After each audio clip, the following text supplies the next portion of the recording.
ancient India, the Mahabharata reveals a tale of duty, honor, and divine intervention. The choices made by its heroes echo through time. Oh no! We have read it so many times. I don't want to read it again. Don't you have any other book? Well, then you must read a new book, Mahaprasthan. What is this Mahaprasthan about? This is a book written by the students of Little Scholars, which reveals the rich heritage of Kashipur. It is based on the research project that was assigned to the students of Little Scholars.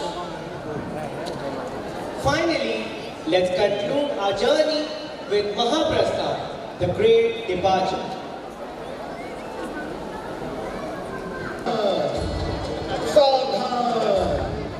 UMANG Naresh महाराज देवीचंद पधार रहे हैं। महाराज देवीचंद की महाराज देवीचंद की महाराज देवीचंद की।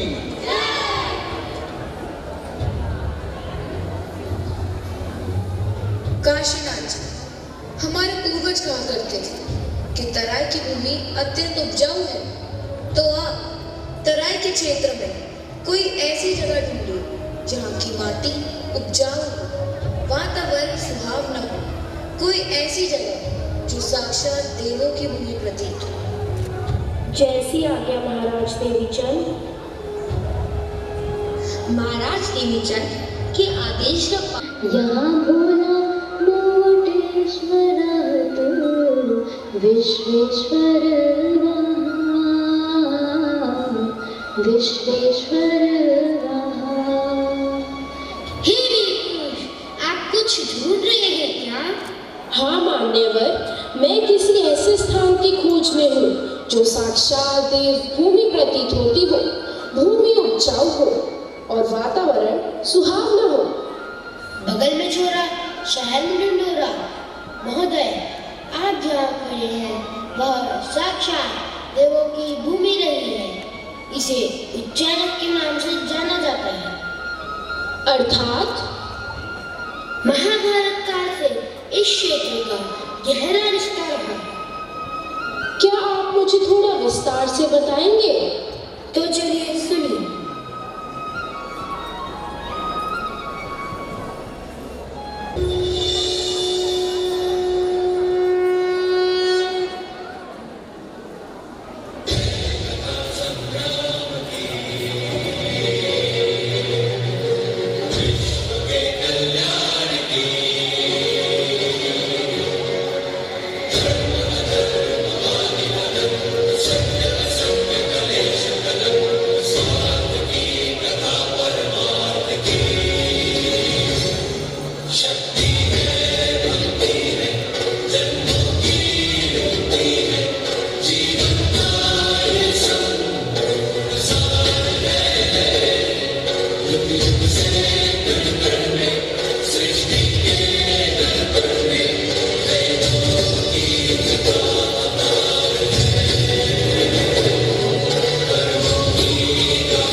बताओ बच्चों, तुम्हें क्या दिख रहा है?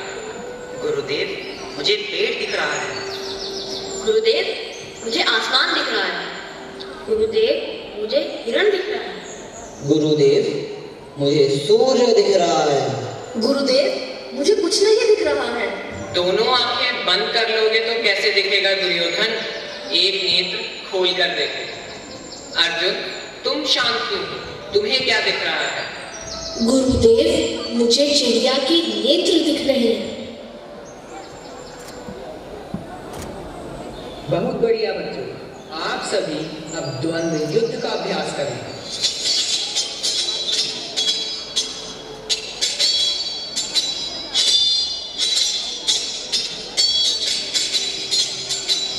हे राजू, अब तुम्हारी शिक्षा पूर्ण हुई और तुम सभी उसमें विलीन हुए।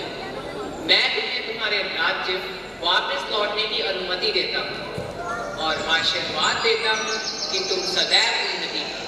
धन्यवाद गुरुवर। धन्यवाद गुरुवर, आपका दिया हुआ ज्ञान हम अपने जीवन में कभी नहीं भुला पाएंगे। गुरुदेव, हम पांचों पांडुपुत्र आपको कुछ भेंट करना चाहते हैं। क्या? ये जल सरोवर गुरुदेव, जिसे द्रोणासागर के नाम से जाना जाएगा। हे पांडुपुत्र, मैं तुम्हारी इस भेंट से अति प्रसन्न हूँ। इस प्रकार सभी कुरुवंश के राजकुमारों ने युधिष्ठिर, मैं हस्तिनापुर का राजकोष दांव पे लगाता हूँ। बताओ तुम क्या दांव पे लगाओगे? मैं इंद्रप्रस्थ दांव पर लगाता हूँ। बताओ भांजे, हमें कितने अंक चाहिए? मामा श्री, हमें 6 चाहिए। ये लो 6। इंद्रप्रस्थ हमारा हुआ मामा श्री, हम इंद्रप्रस्थ जीत गए। युधिष्ठिर, अब क्या दांव पर लगाओगे? मैं सब कुछ हार चुका हूँ, कुछ भी शेष नहीं है दांव पर लगाने के लिए। नहीं धर्मराज, लगा खुद को दांव पर और जीत लो अपना खोया हुआ राजपाट। मैं स्वयं को दांव पर लगाता हूँ। मामा श्री, 8। ये लो 8। युधिष्ठिर, आप स्वयं को हार गए हैं। मैं अपने चारों भाइयों को दांव पर लगाता हूँ। मेरे बच्चे, कहो क्या अंक लाना है? मामा श्री, 3। ये लो 3। अब क्या दांव पर लगाना चाहोगे युधिष्ठिर? मेरे पास अब कुछ भी शेष नहीं है। मैं सब कुछ हार चुका हूँ। राजपाट, अपने भाई और यहाँ तक कि स्वयं को भी। नहीं युधिष्ठिर, अभी तुम्हारे पास दुनिया की सबसे अमूल्य वस्तु है दांव पर लगाने के लिए। चाहो तो उसे दांव पर लगा लो और जीत लो अपना खोया हुआ राजपाट। भ्राताश्री, वो है ना स्वयं देवलोक से उतरी कोकिल कंठी अप्सरा, जिसे सब द्रौपदी कहते हैं। लगा दो पांचाली को दांव पर और जीत लो अपना खोया हुआ भाई का राजपाट।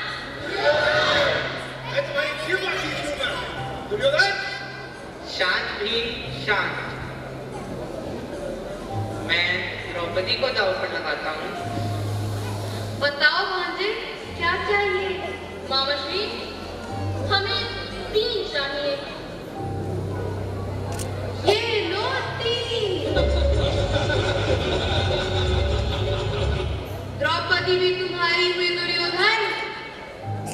जाओ दुशासन, खींच लाओ उस दासी द्रौपदी को और तुम पांडव रखो अपने मुकुट मेरे चरणों में। थोड़ी शीघ्रता करो धर्मराज। अरे अरे अरे, माफ करना दास युधिष्ठिर।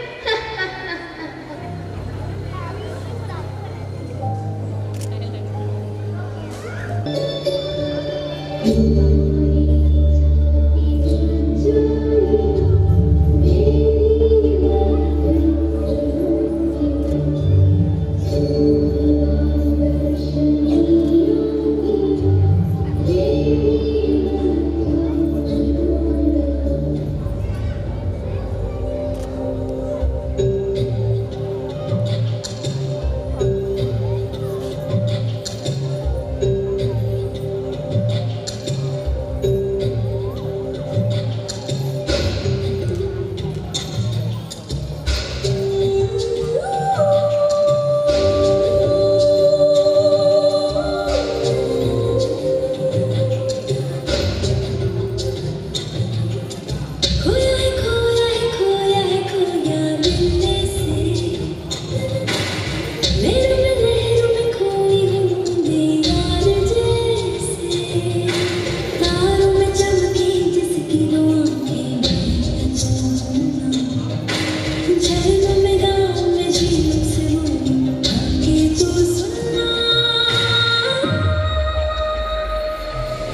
दुर्योधन के आदेश का पालन करते हुए दुशासन द्रौपदी को के लिए प्रस्तुत है।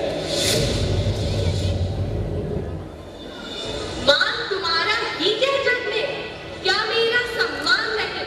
दाव लगा बैठे क्यों पांडव, क्या मुझ में अभिमान नहीं?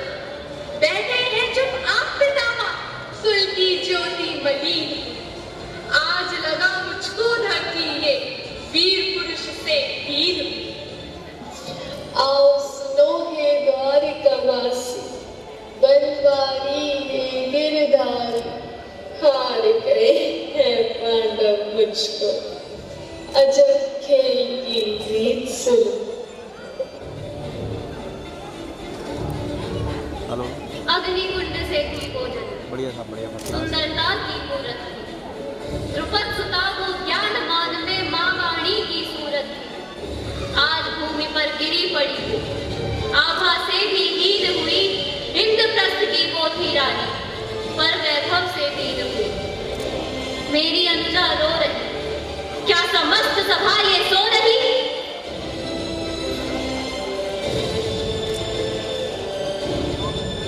से उनका राजपाट छीन लिया गया, उन्हें 12 वर्षों का वनवास और 1 वर्ष का अज्ञातवास दिया गया, जिसकी अवधि को पूर्ण करने के उपरांत पांडव अपना राज्य पुनः मारने गए, लेकिन कौरवों के मना करने के पश्चात युद्ध की स्थिति बनाने पर भगवान श्री कृष्ण हस्तिनापुर के राज दरबार में शांति दूत बनकर गए।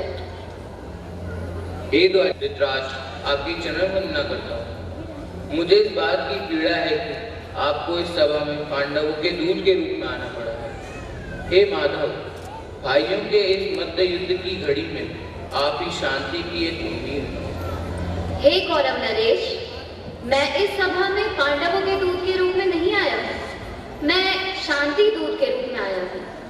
मैं पांडवों की ओर से कोई प्रस्ताव नहीं लाया हूँ, किंतु जो प्रस्ताव मैं इस सभा के मध्य रखूंगा वो पांडवों को सहर्ष स्वीकार होगा। हे माधव, बताएं कि क्या प्रस्ताव है? 2 न्याय अगर तो आधा दो, पर इसमें भी यदि कोई बाधा तो दे दो केवल 5 नाम। रखो अपनी धरती तबाह, वे वही खुशी से खाएंगे, परिजन पर असीना उठाएंगे। नहीं, बिल्कुल नहीं, ये ग्वाला खुद तो बहुत चालाक शासक है। इसके मित्र पांडव मेरी सेना से भयभीत हो गए होंगे। कैद कर लो इस ग्वाले को, सैनिकों बंदी बना लो इसे।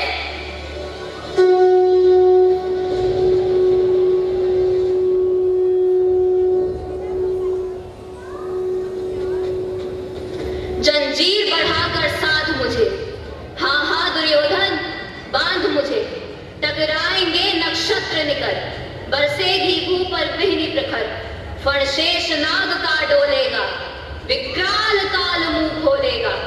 दुर्योधन रण ऐसा होगा फिर कभी नहीं जैसा होगा। भाई पर भाई टूटेंगे, विषबाण बूंद से छूटेंगे।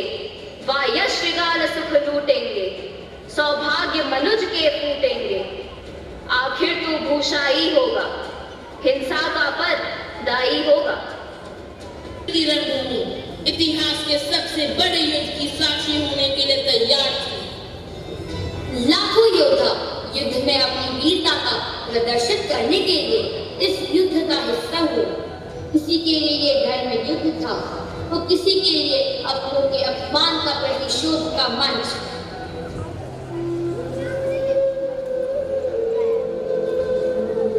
सुनो माधव, जितने ये सम्मुख खड़े हैं, हम तो इनसे सीख सीख कर सारे भाई बड़े हैं। मेरे वो भीष्म पितामह हैं, आखिर जैसे हैं सब ताजश्री के। पांचाली के तन पर लिपटी साड़ी खींच रहे थे वो। दोषी वो भी उतने ही हैं, जबड़ा खींच रहे थे जो। अर्जुन, घर की अस्मिता तड़प रही, कोई 2 टुक नहीं बोले। क्या पौत्र बहू को यूं देखकर गंगा पुत्र नहीं खोले? हे अर्जुन, धर्म को बचाने हेतु तुम्हें कर्म करना ही होगा। हे माधव, मुझे बतलाओ, कुलनाशक कैसे बन जाऊं? रख सिंहासन लाशों पर मैं कुलनाशक कैसे बन जाऊं? कर्मण्येवाधिकारस्ते मा फलेषु कदाचन नाहि कर्मफल हेतुर्भुर्मा ते संगोऽस्त कर्मणि। हे पार्थ, तुम केवल कर्म करो, जो फल होगा वो तुम मुझ पर छोड़ो।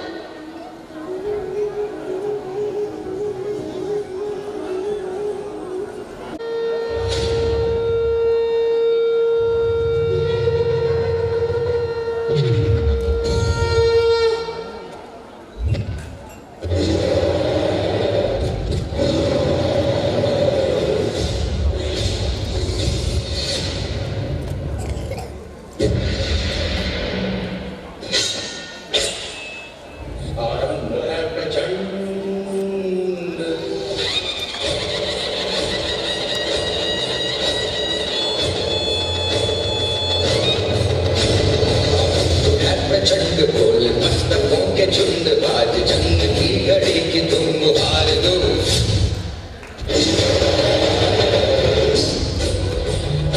आन शान या की जान का उदान, आज इन धनुष के बाण पे उतार दो।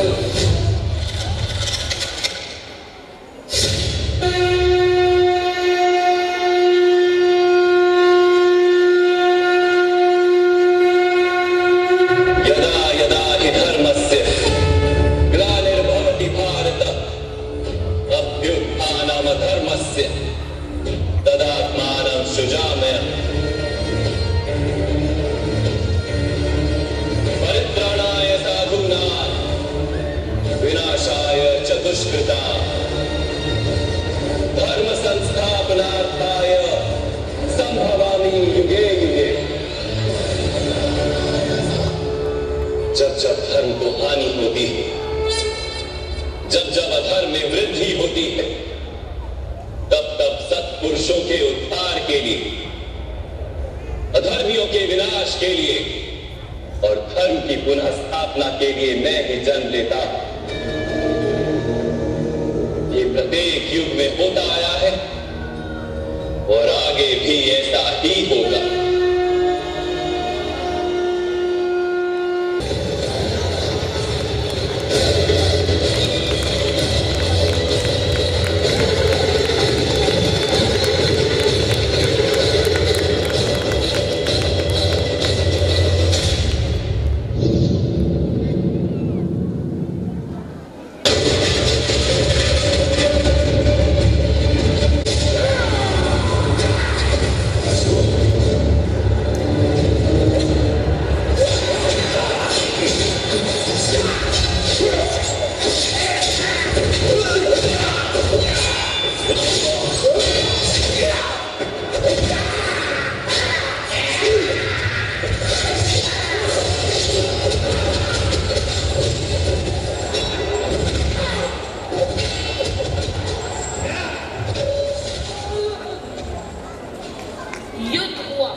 युधिष्ठिर हस्तिनापुर के नए सम्राट बनते हैं, लेकिन कुछ समय के बाद पांडवों को ऐसा एहसास होने लगा कि वे अभी तक पितृ हत्या और ब्रह्म हत्या जैसे दोष से मुक्त नहीं हो पाए हैं, जिसके लिए वे माधव के पास जाते हैं। श्री कृष्ण से परामर्श के उपरांत पांडव अपना राजपाट परीक्षित को सौंप द्रौपदी के संग महाप्रस्थान में गुरु द्रोणाचार्य को भेंट स्वरूप द्रोणासागर दान दिया था। हम उज्जैन पहुंच चुके हैं। अनुज, नकुल और सहदेव, तुम द्रोणासागर से जल ले आओ। वो जल महादेव के जलाभिषेक हेतु प्रयोग किया जाएगा। जैसी आपकी आज्ञा भ्राताश्री। भ्राताश्री, मैं महादेव की आराधना हेतु महादेव के मंदिर के निर्माण के लिए आपकी आज्ञा चाहता हूं। आज्ञा है। इस प्रकार भीम ने उज्जैनक में मुटेश्वर महादेव मंदिर का निर्माण किया। कहा जाता है कि उज्जैनक के इस मंदिर में भीम द्वारा स्थापित शिवलिंग का आकार बढ़ता रहता है। ये भी मान्यता है कि द्रोणासागर के पवित्र जल से पांडवों ने पंच केदार अर्थात केदारनाथ, तुंगनाथ, रुद्रनाथ, मध्य महेश्वर और कल्पेश्वर की स्थापना की।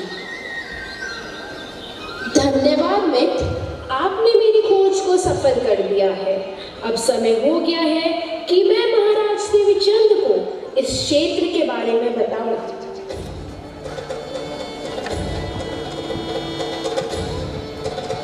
सावधान, सावधान, कुमाऊं नरेश महाराज देवीचंद पधार रहे हैं। महाराज देवीचंद की जय, महाराज देवीचंद की जय, महाराज देवीचंद की जय।